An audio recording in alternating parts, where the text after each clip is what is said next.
The Adventures of Tom Sawyer by Mark Twain. Chapter 24.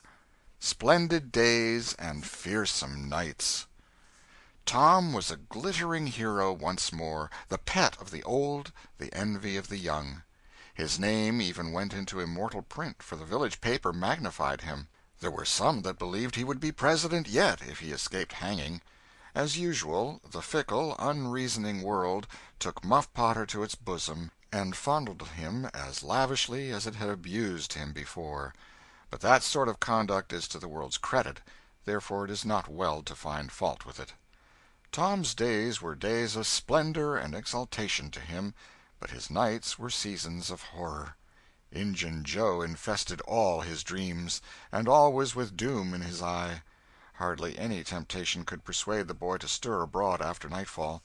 Poor Huck was in the same state of wretchedness and terror, for Tom had told the whole story to the lawyer the night before the great day of the trial, and Huck was sore afraid that his share in the business might leak out yet, notwithstanding Injun Joe's flight had saved him the suffering of testifying in court.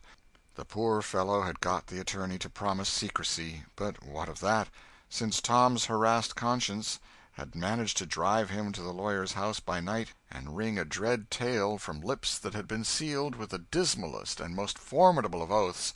Huck's confidence in the human race was well nigh obliterated. Daily, Muff Potter's gratitude made Tom glad he had spoken, but nightly he wished he had sealed up his tongue.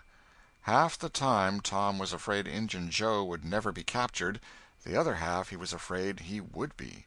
He felt sure he never could draw a safe breath again until that man was dead and he had seen the corpse. Rewards had been offered, the country had been scoured, but no Injun Joe was found. One of those omniscient and awe-inspiring marvels, a detective, came up from St. Louis, moused around, shook his head, looked wise, and made that sort of astounding success which members of the craft usually achieve. That is to say, he found a clue. But you can't hang a clue for murder, and so after that detective had got through and gone home, Tom felt just as insecure as he was before.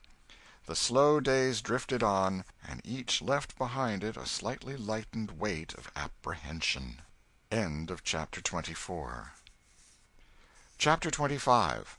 Seeking the Buried Treasure. There comes a time in every rightly constructed boy's life when he has a raging desire to go somewhere and dig for hidden treasure. This desire suddenly came upon Tom one day. He sallied out to find Joe Harper, but failed of success. Next he sought Ben Rogers. He had gone fishing. Presently he stumbled upon Huck Finn, the red-handed. Huck would answer. Tom took him to a private place and opened the matter to him confidentially. Huck was willing. Huck was always willing to take a hand in any enterprise that offered entertainment and required no capital, for he had a troublesome superabundance of that sort of time which is not money. "Where'll we dig?" said Huck. "Oh, most anywhere." "Why, is it hid all round?" "No, indeed it ain't. It's hid in mighty particular places, Huck. Sometimes on islands, sometimes in rotten chests under the end of a limb of an old dead tree, just where the shadow falls at midnight, but mostly under the floor in haunted houses." "Who hides it?" "Why, robbers, of course. Who'd you reckon? Sunday-school superintendents?" "I don't know. If 'twas mine I wouldn't hide it. I'd spend it and have a good time." "So would I. But robbers don't do that way. They always hide it and leave it there." "Don't they come after it any more?" "No, they think they will, but they generally forget the marks, or else they die. Anyway, it lays there a long time and gets rusty, and by somebody finds an old yellow paper that tells how to find the marks. A paper that's got to be ciphered over about a week, because it's mostly signs and hieroglyphics." "Hiero which?" "Hieroglyphics. Pictures and things, you know, that don't seem to mean anything." "Have you got one of them papers, Tom?" "No." "Well, then, how are you going to find the marks?" "I don't want to find any marks. They always bury it under a haunted house, or on an island, or under a dead tree that's got one limb sticking out. Well, we've tried Jackson's Island a little, and we can try it again sometime. And there's the old haunted house up the Still House branch, and there's lots of dead limb trees, dead loads of 'em." Is it under all of them?" "How you talk! No!" "Then how you going to know which one to go for?" "Go for all of them." "Why, Tom, it'll take all summer." "Well, what of that? Suppose you find a brass pot with $100 in it, all rusty and gay, or a rotten chest full of diamonds. How's that?" Huck's eyes glowed. "That's bully. Plenty bully enough for me. Just you give me the $100, and I don't want no diamonds." "All right, but I bet you I ain't going to throw off on diamonds. Some of 'em's worth $20 apiece. There ain't any, hardly, but's worth 6 bits or $1. "No! Is that so?" "Certainly. Anybody'd tell you so. Hain't you ever seen one, Huck?" "Not as I remember." "Oh, kings have slathers of them." "Well, I don't know no kings, Tom." "I reckon you don't. But if you was to go to Europe you'd see a raft of 'em hopping around." "Do they hop?" "Hop? Your granny! No!" "Well, what'd you say they did for?" "Shucks, I only meant you'd see 'em. Not hopping, of course. What do they want to hop for? But I mean you'd just see 'em scattered around, in a kind of a general way, like that old humpbacked Richard." "Richard? What's his other name?" "He didn't have any other name. Kings don't have any but a given name." "No? But they don't." "Well, if they like it, Tom, all right, but I don't want to be a king and have only just a given name, like a nigger. But say, where you going to dig first?" "Well, I don't know. S'pose we tackle that old dead limb tree on the hill t'other side of Stillhouse Branch." "I'm agreed." So they got a crippled pick and a shovel and set out on their 3-mile tramp. They arrived hot and panting, and threw themselves down in the shade of a neighboring elm to rest and have a smoke. "I like this," said Tom. "So do I. Say, Huck, if we find a treasure here, what you going to do with your share?" "Well, I'll have pie and a glass of soda every day, and I'll go to every circus that comes along. I bet I'll have a gay time." "Well, ain't you going to save any of it?" "Save it? What for?" "Why, so as to have something to live on by and by." "Oh, that ain't any use. Pap would come back to this yer town some day and get his claws on it if I didn't hurry up, and I tell you he'd clean it out pretty quick. What you going to do with yourn, Tom?" "I'm going to buy a new drum, and a sure enough sword, and a red necktie and a bull pup, and get married." "Married?" "That's it." "Tom, why, you ain't in your right mind." "Wait. You'll see." "Well, that's the foolishest thing you could do. Look at Pap and my mother. Fight! Why, they used to fight all the time. I remember mighty well." "That ain't anything. The girl I'm going to marry won't fight." "Tom, I reckon they're all alike. They'll all comb a body. Now, you better think about this a while. I tell you, you better. What's the name of the gal?" "It ain't a gal at all. It's a girl." "It's all the same, I reckon. Some says gal, some says girl. Both's right, like enough. Anyway, what's her name, Tom?" "I'll tell you sometime. Not now." "All right, that'll do. Only if you get married I'll be more lonesomer than ever." "No, you won't. You'll come and live with me. Now, stir out of this, and we'll go to digging." They worked and sweated for half an hour. No result.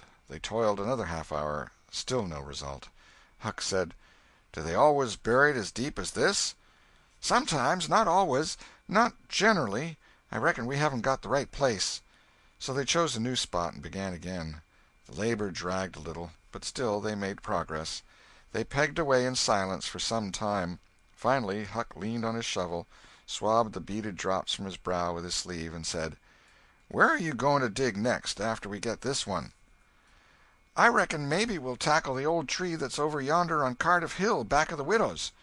"I reckon that'll be a good one. But won't the widow take it away from us, Tom? It's on her land." "She take it away? Maybe she'd like to try it once. Whoever finds one of these hid treasures, it belongs to him. It don't make any difference whose land it's on."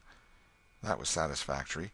The work went on. By and by Huck said, "Blame it, we must be in the wrong place again. What do you think?" "It is mighty curious, Huck. I don't understand it. Sometimes witches interfere. I reckon maybe that's what's the trouble now." "Shucks, witches ain't got no power in the daytime." "Well, that's so. I didn't think of that. Oh, I know what the matter is. What a blamed lot of fools we are. You got to find out where the shadow of the limb falls at midnight, and that's where you dig." "Then consound it, we fooled away all this work for nothing. Now, hang it all, we've got to come back in the night. It's an awful long way. Can you get out?" "I bet I will. We've got to do it tonight, too, because if somebody sees these holes they'll know in a minute what's here, and they'll go for it." "Well, I'll come around and mow tonight." "All right. Let's hide the tools in the bushes." The boys were there that night about the appointed time. They sat in the shadow, waiting. It was a lonely place, and an hour made solemn by old traditions. Spirits whispered in the rustling leaves, ghosts lurked in the murky nooks, the deep baying of a hound floated up out of the distance, an owl answered with his sepulchral note. The boys were subdued by these solemnities, and talked little. By and by they judged that 12 had come. They marked where the shadow fell, and began to dig. Their hopes commenced to rise. Their interest grew stronger, and their industry kept pace with it. The hole deepened and still deepened, but every time their hearts jumped to hear the pick strike upon something, they only suffered a new disappointment. It was only a stone or a chunk. At last Tom said: "It ain't no use, Huck. We're wrong again." "Well, but we can't be wrong. We spotted the shatter to a dot." "I know it, but then there's another thing." "What's that?" "Why, we only guessed at the time. Like enough it was too late or too early." Huck dropped his shovel. "That's it," he said. "That's the very trouble. We got to give this one up. We can't ever tell the right time. And besides, this kind of thing's too awful, here this time of night with witches and ghosts a-fluttering around so. I feel as if something's behind me all the time, and I'm afeard to turn around because maybe there's others in front a-waiting for a chance. I've been creeping all over ever since I got here." "Well, I've been pretty much so, too, Huck. They most always put in a dead man when they bury a treasure under a tree, to look out for it." "Lordy!" "Yes, they do. I've always heard that. Tom, I don't like to fool around much where there's dead people. A body's bound to get into trouble with 'em, sure." "I don't like to stir 'em up, either. Suppose this one here was to stick his skull out and say something." "Don't, Tom, it's awful." "Well, it just is. Huck, I don't feel comfortable a bit." "Say, Tom, let's give this place up and try somewhere else." "All right, I reckon we better." "What'll it be?" Tom considered a while, and then said: "The haunted house. That's it." "Blame it, I don't like haunted houses, Tom. Why, they're a dern sight worse'n dead people. Dead people might talk, maybe, but they don't come sliding around in a shroud when you ain't noticing, and peep over your shoulder all of a sudden and grit their teeth the way a ghost does.